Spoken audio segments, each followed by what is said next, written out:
നല്ലൊരു കഥയാവട്ടെ. ജിണ്ടൻ എന്ന പൂച്ചയും ജിമ്മി എന്ന നായയും ചേർന്ന് കള്ളനെ പിടിച്ച കഥ. കള്ളനാരാണെന്ന് അറിയണ്ടേ? അത് സസ്പെൻസ്. എടാ ജിണ്ട, അടുക്കളയിൽ ഇന്ന് എന്തൊക്കെയാ ഉള്ളത്? പൊരിച്ച മീനോ അതോ ചിക്കൻ വറുത്തതോ? ഒന്ന് പോടാ ചെമ്മ. വല്ലാത്തൊരു തേട്ട കൊതിയ. വെട്ട വിഴുങ്ങുന്നതിനെ കുറിച്ചല്ലാതെ മറ്റൊന്നും നിനക്ക് ചോദിക്കാനില്ല. ഒരു മാന്യൻ. ഊണും ഉറക്കവും ഒക്കെ അടുക്കളയിലല്ലേ? ആരും കാണാതെ കാര്യം കുശാൽ. തുടങ്ങി. നിനക്കിപ്പോ എന്താണ് അറിയേണ്ടത്?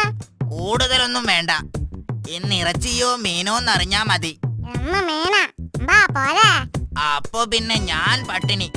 തല പോലും സ്വപ്നം കാണണ്ടല്ലോ. അതെ. എങ്ങനെ പട്ടിണി കിടന്നത് കൊണ്ടായിരിക്കും നീ പുട്ടിൻ കുട്ടി പോലെ വേർതിരിക്കുന്നത്.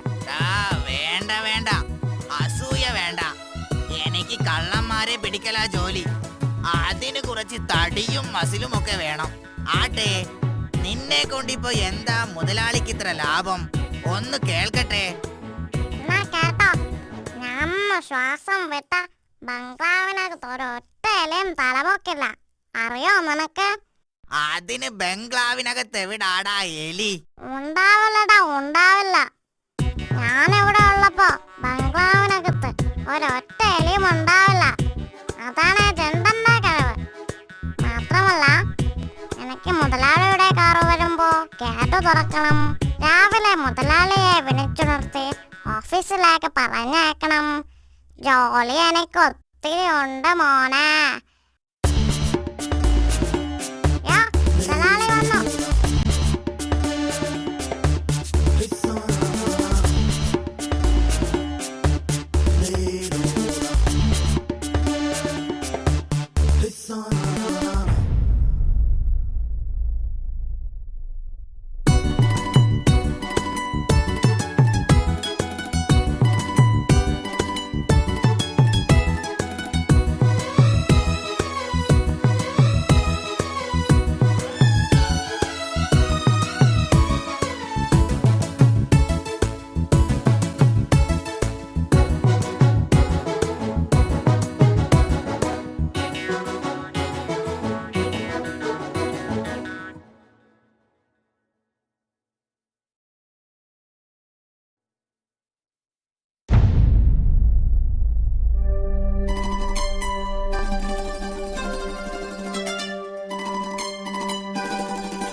ഒച്ച വെക്കല്ലേ, ഇത് ഞാനാ.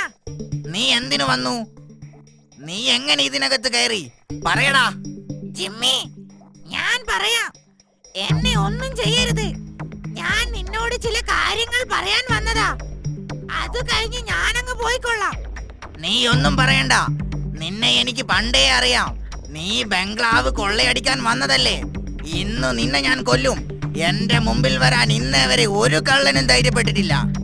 അയ്യോ, ഞാൻ കള്ളനല്ല. എനിക്ക് പറയാനുള്ളത് കേൾക്ക്. അത് കഴിഞ്ഞിട്ട് നീ എന്നെ കൊന്നു. എന്താടാ കള്ളക്കുറക്കാ നിനക്ക് പറയാനുള്ളത്? നിന്നെ ഇന്ന് ഞാൻ... അയ്യോ, എന്നെ വിട്. എന്റെ വാല് മുറിയും. വാല് മുറിഞ്ഞ കുറുക്കനെ പിന്നെ വീട്ടിൽ കേറ്റില്ല. എന്നെ വിടൂ. ഞാനൊന്ന് പറയട്ടെ. അയ്യോ, എന്റെ വാല് ഒന്ന് വിടടാ. മോങ്ങാതെ വേഗം പറയടാ. ജിമ്മി, ആ ജിണ്ടനില്ലേ, നിന്റെ കൂട്ടുകാരൻ, അവൻ കള്ളനാ, ചതിയൻ. കള്ളക്കളികളോ? എന്ത് കള്ളക്കളികൾ? അത് പറയാനാ ഞാൻ വന്നത്. അപ്പോഴല്ലേ നീ എന്റെ വാല് കടിച്ചു മുറിച്ചത്. സാരമില്ലടാ, ഞാൻ അറിയാതെയല്ലേ. നീ പറ.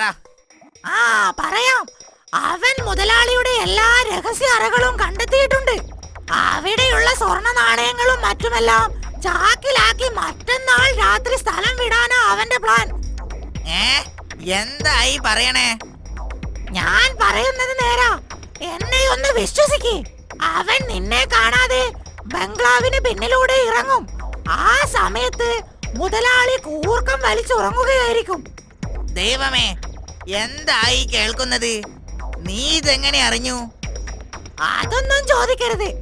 ഞാൻ കാട്ടിലെ ഏറ്റവും വലിയ ബുദ്ധിമാനാണെന്ന് അറിഞ്ഞുകൂടെ? ഇതിന് ഞാൻ അവനെ അനുവദിക്കില്ല.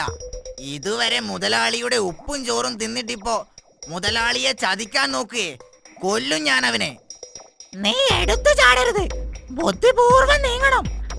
അവനെ നമുക്ക് കൈയോടെ പിടികൂടണം. അതിനുള്ള ബുദ്ധി ഞാൻ പറഞ്ഞു തരാം. പറയൂ, കേൾക്കട്ടെ. നാളെ നീയും അവന്റെ കൂടെ ബംഗ്ലാവിനകത്ത് ഉറങ്ങണം. ബംഗ്ലാവിനകത്തോ? അപ്പോ പുറത്തെ കാര്യം?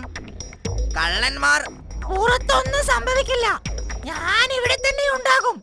കള്ളന്മാർ വന്നാൽ ഞാൻ നിന്നെ അറിയിക്കും. പുറത്തേക്കുള്ള ഒരു വാതിൽ ചിണ്ടൻ അറിയാതെ നീ തുറന്നു വെക്കണം. ഉറങ്ങിയ പോലെ കിടന്ന് അവന്റെ നീക്കങ്ങൾ നിരീക്ഷിക്കുകയും വേണം. അതിനെന്നെ അകത്ത് കിടക്കാൻ അവൻ സമ്മതിക്കില്ലല്ലോ. നീ സമ്മതിപ്പിക്കണം. അവനെ പോലെ നിനക്കുമുണ്ട് ഇവിടെ അവകാശം. ശരി, ഓക്കെ, നീ പറഞ്ഞതുപോലെ. അപ്പോ നാളെ കാണാം. Good bye. Okay, good bye. ഇനി അവർ രണ്ടുപേരും തമ്മിലടിച്ചോളും. രാത്രിയായാൽ ബംഗ്ലാവ് എനിക്ക് കൊള്ളയടിക്കാം. എന്ന മുതൽ ഞാൻ മുതലാളി.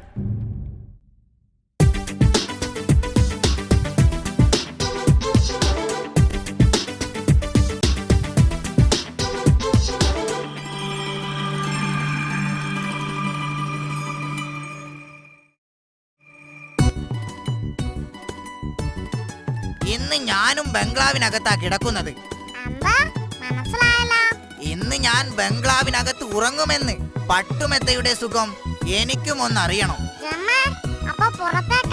പുറത്തെ കാര്യം ഞാൻ നോക്കിക്കൊള്ളാം. ഒരു വാതിൽ ഞാൻ തുറന്നു വെക്കും. ഓ ശരി ശരി, നിന്റെ ഇഷ്ടം പോലെ.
ചതിയൻ പറഞ്ഞിട്ടാ ഞാൻ ഇന്ന് അകത്ത് കിടന്നത്. നീ എന്നോട് ക്ഷമിക്കണം. നിങ്ങൾ രണ്ടുപേരും എന്റെ വിശ്വസ്ത സേവകരാണ്. ഞാൻ നിങ്ങളിൽ അഭിമാനം കൊള്ളുന്നു.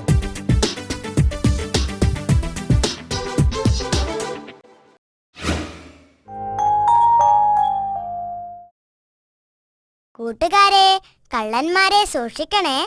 എന്തെല്ലാം വിദ്യകളാണ് അവർ പ്രയോഗിക്കുന്നത്. ഏതായാലും ഇനി കുറുക്കന് കുറച്ചു കാലം ജയിലിൽ കഴിയാം, അല്ലേ? ഇനിയൊരു ഗാനം കൂടി ആയാലോ?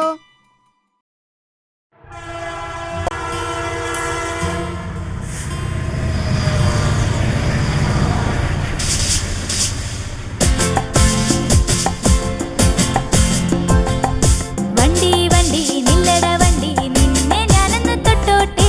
വണ്ടി വണ്ടി നില്ലട വണ്ടി നിന്നെ ഞാനന്ന് തൊട്ടോട്ടെ.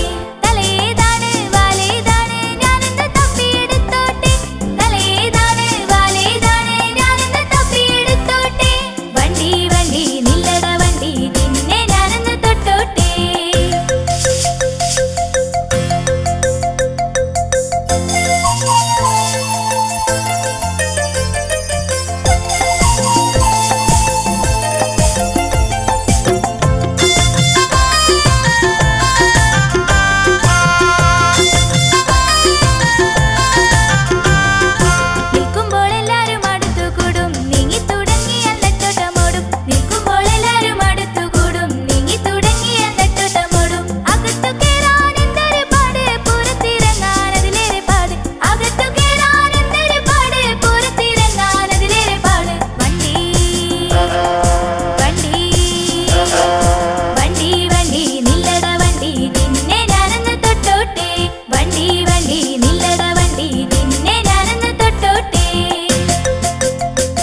Thank you.